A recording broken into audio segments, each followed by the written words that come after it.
बिहार की राजधानी पटना में 1 सितंबर को आयोजित होने जा रही राज्य स्तरीय कॉन्फ्रेंस जन सुराज लीडरशिप इजलास की तैयारियों को लेकर सीवान में हलचल तेज है। इसी सिलसिले में शनिवार को सीवान के हरदिया मोड़ स्थित जन सुराज कार्यालय पर एक महत्वपूर्ण बैठक आयोजित की गई, जिसमें जिले भर के जन सुराज कार्यकर्ताओं और मुस्लिम समाज के लोगों ने भाग लिया। इस बैठक के मुख्य अतिथि MLC आफाक अहमद थे। उन्होंने अपने संबोधन में कहा कि बिहार की सूरत और हालात को बदलने के लिए प्रशांत किशोर जी जान से मेहनत कर रहे हैं। उन्होंने कहा कि अब समय आ गया है कि बिहार को एक नई व्यवस्था दी जाए जो भ्रष्टाचार मुक्त हो और जहां हर व्यक्ति को शिक्षा, रोजगार और समानता का अधिकार मिले।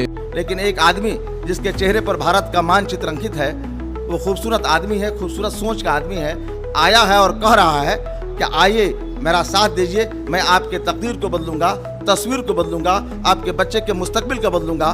तो यह वक्त आ चुका है कि बगैर कुछ सोचे समझे साथ आना चाहिए, विचार करना चाहिए। BA, BCom, BSc, MA, MCom करें विश्व की सबसे बड़ी यूनिवर्सिटी इग्नू से। सॉल्व असाइनमेंट्स और गाइड बुक्स प्राप्त करें। संपर्क करें Mahakal computers, DAV PG college के पास, पंच मंदिरा मोड़ से दाहिने, सीवान।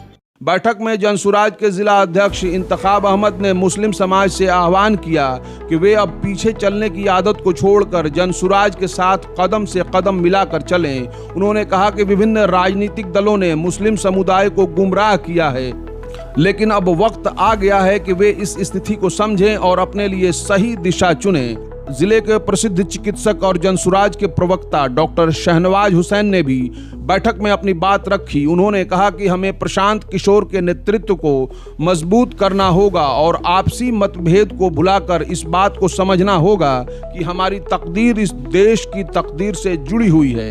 इस बैठक के दौरान जनसुराज से जुड़े नेताओं ने आगामी पटना में होने वाली जनसुराज लीडरशिप इजलास में भागीदारी के लिए लोगों से अपील की। इसको प्रशांत किशोर ने भितिहरवा के गांधी आश्रम से गांधी के प्रतिमा के सामने एक मजबूत शपथ लिया कि मैं बिहार के कोने कोने में जाकर बिहार की दुर्दशा को देखूंगा। देखने के बाद एक नए बिहार के तामीर में हम लोगों से सहयोग मांगेंगे। 5,500 गाँवों में प्रशांत किशोर जी जा चुके हैं और आने वाला 1 साल तक सभी गाँवों का दौरा कर लेंगे। देखने के बाद स्थिति यह लगा कि जो स्थिति बिहार की होनी चाहिए वैसी नहीं होनी चाहिए।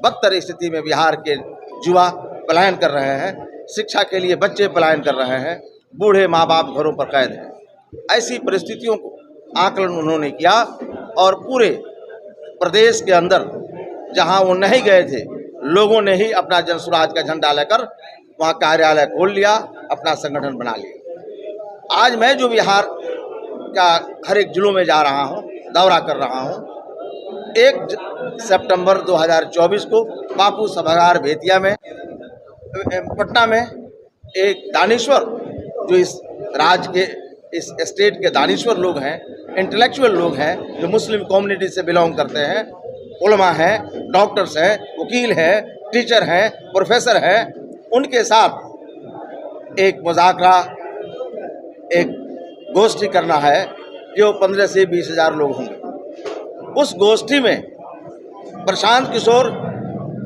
की सदारत में वो गोष्ठी होगी।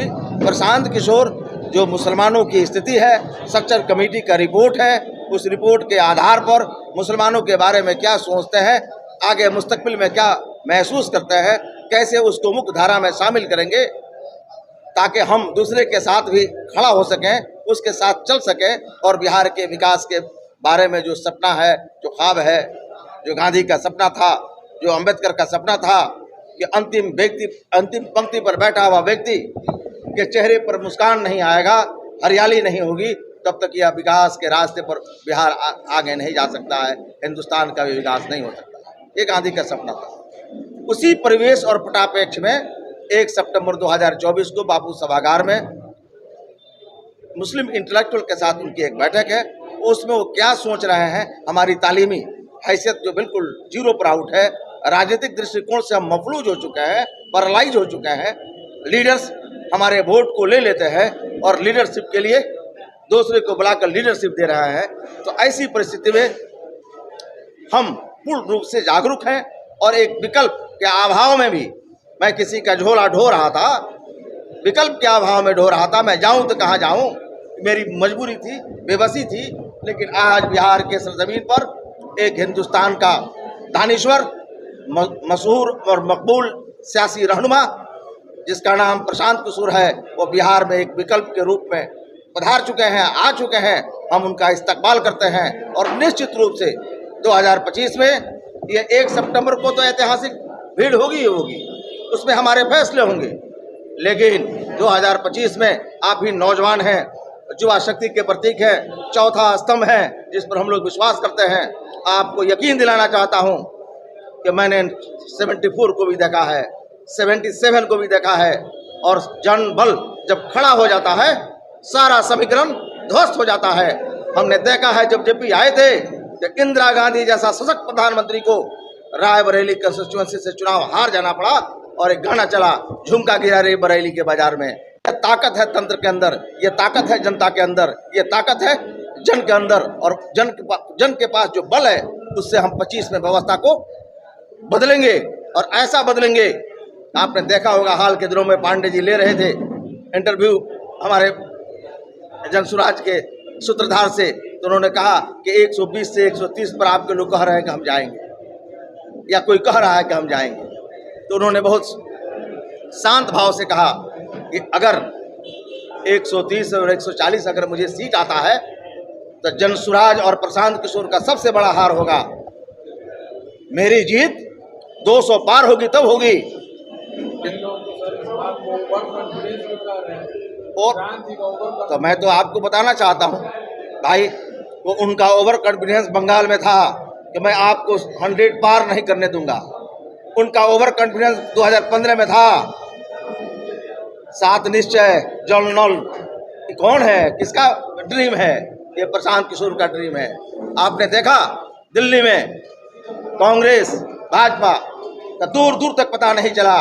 आपने देखा आंधी थी केजरीवाल का पंजाब में, एक बात में थोड़ा सा कटुता आ गया तो उसी केजरीवाल के खिलाफ कैप्टन अमरिंदर सिंह को आंधी जो थी केजरीवाल का, उससे बगावत करते हुए कैप्टन अमरिंदर सिंह को वहाँ का मुख्यमंत्री बनाया। आज हिंदुस्तान में 10 ऐसे मुख्यमंत्री हैं जहाँ दहाड़ता है प्रशांत किशोर। इसलिए ओवर कॉन्फिडेंस नहीं है सर, यह हकीकत है और जमीन पर नजर आ रहा है। लोगों की छटपटाहट इस बात की गवाही दे रही है कि आने वाले कल में कोई न कुछ होने वाला है, और भूकंप का केंद्र बिंदु प्रशांत किशोर होंगे। 4 महीना पहले, 5 महीना पहले आप लोकतंत्र के चौथा स्तंभ हैं। आप याद कीजिएगा 4 महीना पहले बिहार में जलजला आएगा, और उस जलजला का सियासी जलजला आएगा, उस जलजला का केंद्र बिंदु प्रशांत किशोर होगा। दानिश्वर, मुस्लिम दानिश्वर, इंटेलेक्चुअल, जी जी जी जी। मुस्लिम खवातीन जुड़ रही हैं, हमें यहाँ भी ऐसी कोई तादाद नहीं दिख रही है। पटना में क्या परिस्थिति होने वाली है? देखिए एक चीज़ बताइए, खवातीन और महिलाएं जो है, महिलाओं की भागीदारी कल आप देखेंगे, उसमें मुस्लिम महिलाएं भी, जो 15 से 20 हज़ार महिलाएं आएंगी, वो उसमें मुस्लिम भी है, दलित भी है, अगड़ा भी है, पिछड़ा भी है। हम लोग जो दानिश्वर इंटेलेक्चुअल्स की बैठक जो हो रही है 10 से 15 हज़ार या लोगों की, वो हर एक जिला से जो लोग चेतनशील हैं, संवेदनशील हैं, इंटेलेक्चुअल हैं, सियासी ज्ञान उन्हें है, उन लोगों को बुलाया जा रहा है ताकि among the people, among the society वो अपनी बातों को रखेंगे, मैसेज और संदेश बेहतर से बेहतर जाए।